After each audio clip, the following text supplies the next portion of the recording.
Boxeurs, boxeuses, asseyez-vous. Bienvenue dans les Talents de l'ombre, épisode 7. Aujourd'hui, on va dans le 9-2. Plus précisément à Puteaux, à la rencontre d'un boxeur déterminé, structuré et guidé par une ambition claire. Axel Tochi Ourani. 23 ans, combattant en moins de 63,5 kg, licencié au CSM Puteaux et entraîné par Mustapha Bouzid. Il commence la boxe il y a 5 ans. Son parcours sportif a commencé bien plus tôt. Laissez-moi vous raconter. À 4 ans, il débute le judo.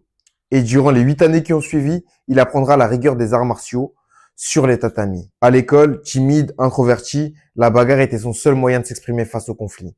Puis vient le football, avec un passage en sport-études au collège où il découvre l'exigence des entraînements de haut niveau. Mais au fond, ce qu'il cherche, c'est un défi individuel, une discipline à la hauteur de son caractère. C'est en terminale qu'il découvre la boxe avec un ami et là, c'est le déclic. La boxe lui colle à la peau, un sport dur, honnête et profondément personnel. Depuis ce jour, il n'a plus jamais lâché les gants. Axel affiche 36 combats, 21 victoires, 14 défaites et un nul. Un parcours déjà riche avec des résultats solides. Champion d'Île-de-France 2024 et la même année finaliste des Ceintures Montana. En 2025, il est demi-finaliste de la Coupe de France et des championnats d'Île-de-France et quart de finaliste des championnats de France. Il termine à la 2e place au tournoi de Portimao. Au-delà de ça, Axel ne fait pas les choses à moitié.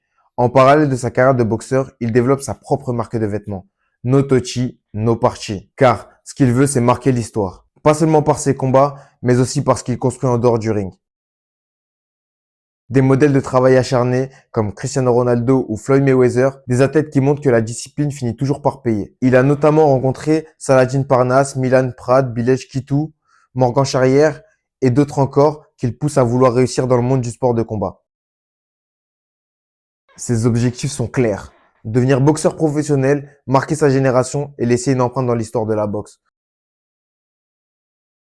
Pour lui, la visibilité de la boxe amateur en France passe par la médiatisation, la diffusion des combats sur des chaînes connues et la mise en avant des talents régionaux dans leur ville. Pour suivre son parcours, son évolution et ses projets, vous pouvez le retrouver sur son Instagram, que j'affiche juste là, son TikTok et aussi aller checker son site web. Tu veux découvrir d'autres talents comme Axel, un nouvel épisode chaque semaine. Et à la fin du mois, vote sur Instagram pour ton boxeur préféré. Il aura le droit à une interview exclusive. C'était les Talents de l'ombre.